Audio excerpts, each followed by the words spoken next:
Hello everyone, welcome to English Hub, where learning English is easy.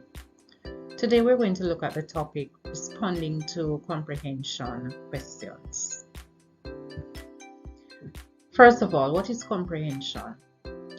Well, comprehension is having the ability to understand written words, and it means that you're able to make critical judgment about the information you have read, and you're able to apply the information within a specific context.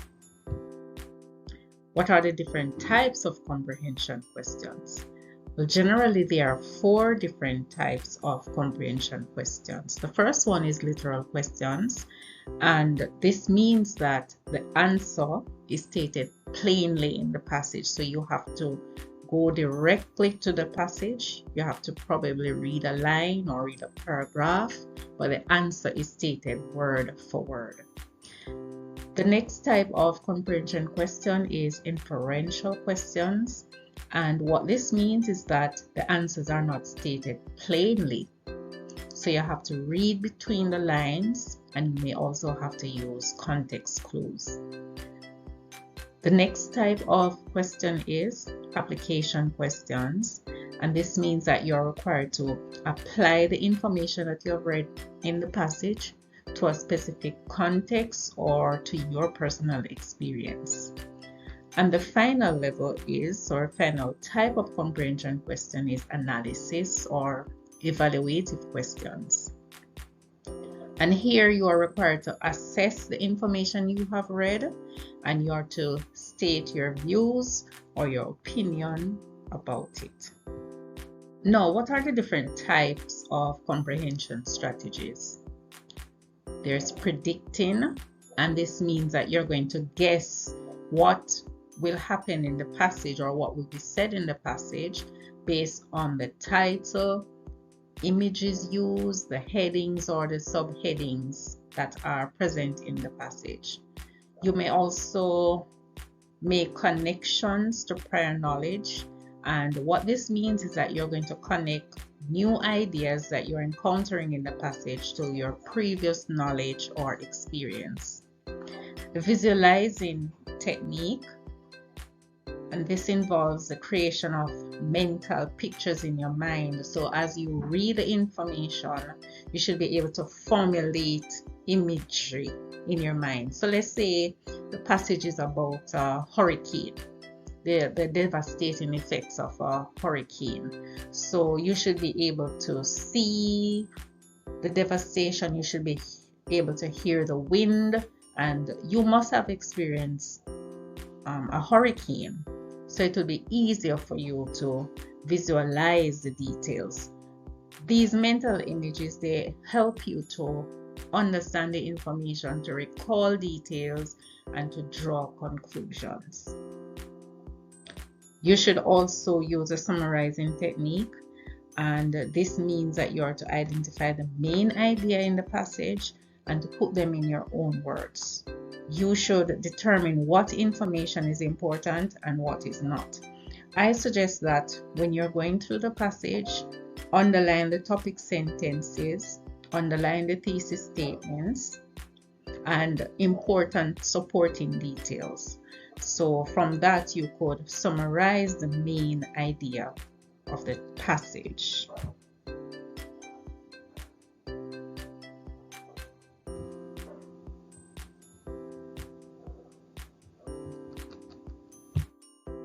Now, a comprehension passage usually has certain text features, and these include heading, subheading, photograph, illustration, caption.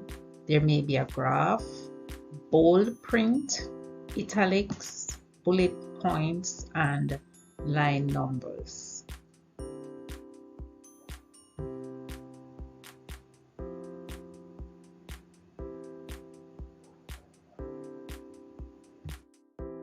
Let's look at this passage which illustrates the text features that we just mentioned. You can see here the title is Behavioral Effects of Cyberbullying. You can see an image with a girl sitting around her computer, and the emoticon suggests that she's being bullied.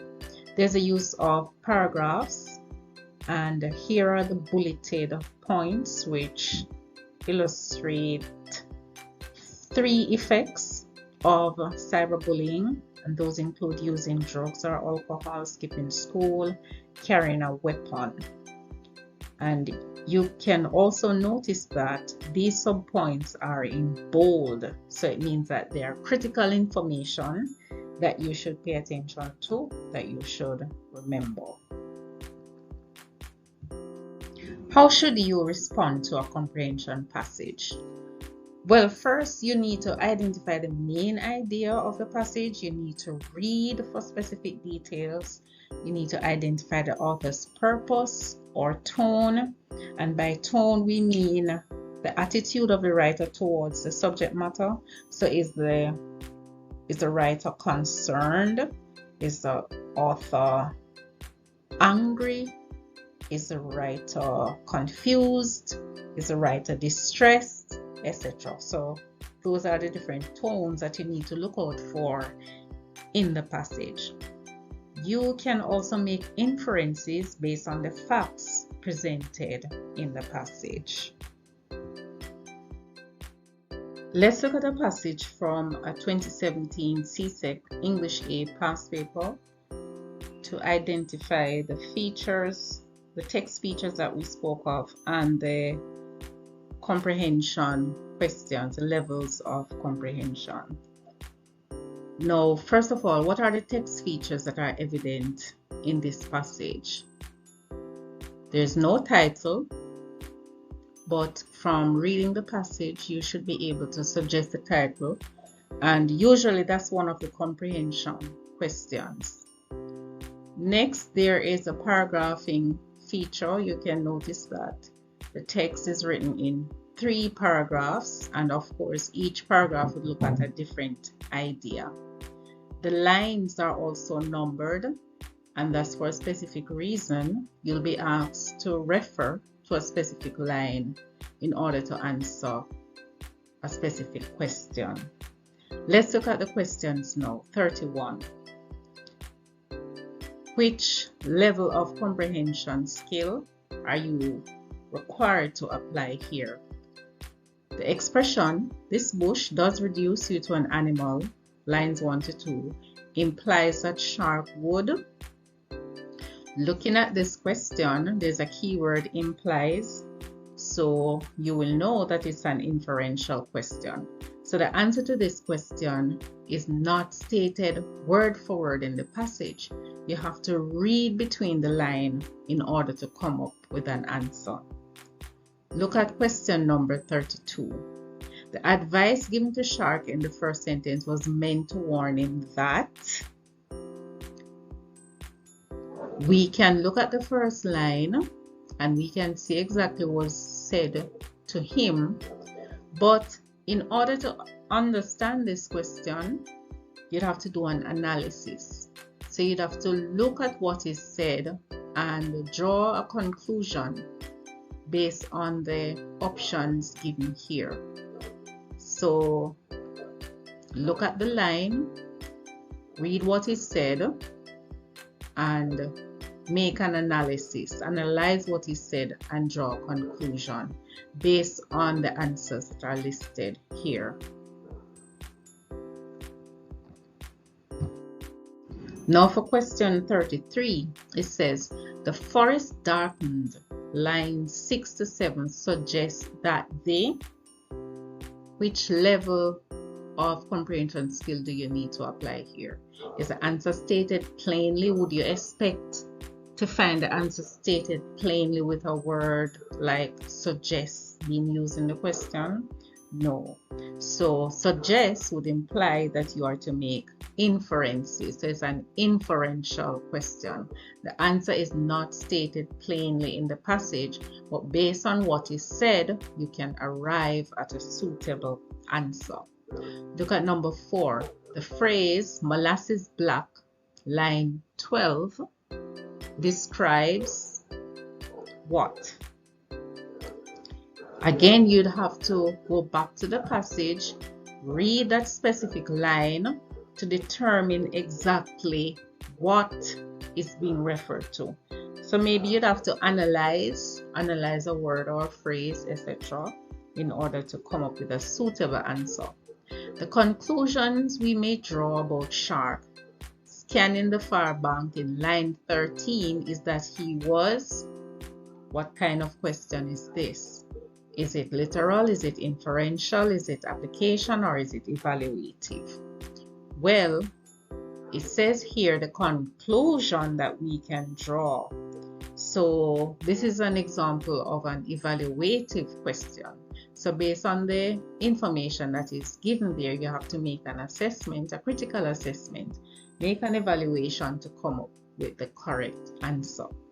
Number 36, the phrase is scanning the far bank, line 13, descended steadily, line 13, hid my pouch, line 14, crouch down, line 15, show that Shark is.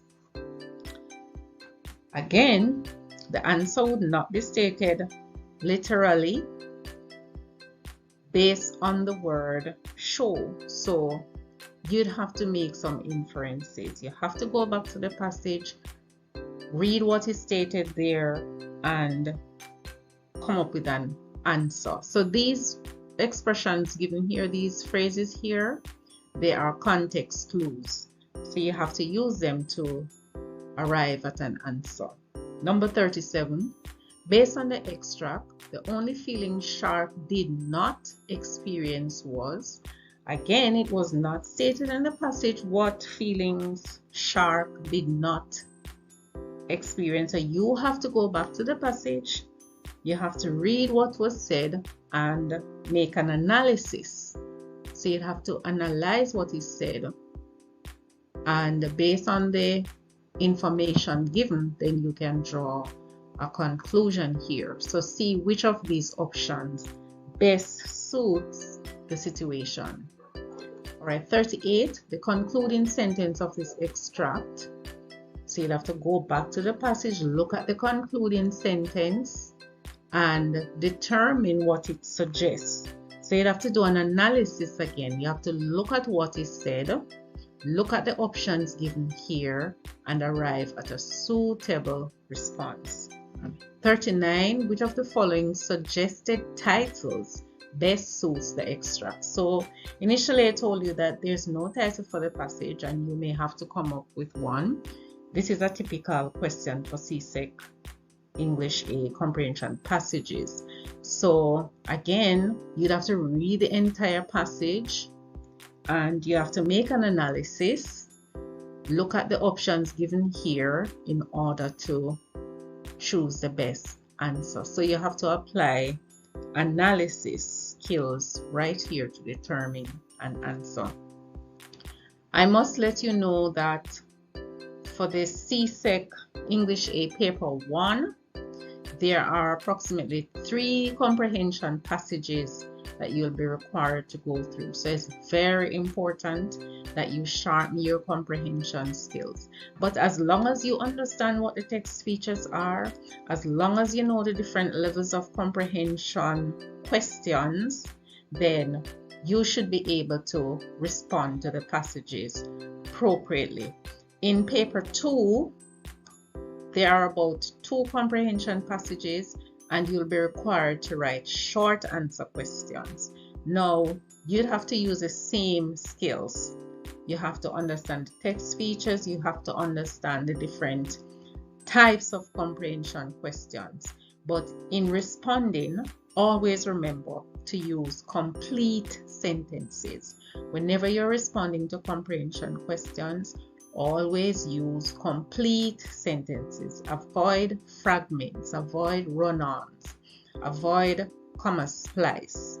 All right, so just remember to respond to the comprehension questions on paper 2 using complete sentences as well as appropriate punctuation marks, usually a full stop, and you should look out for your capital letters. Thanks for watching, and please subscribe, like, and share this video.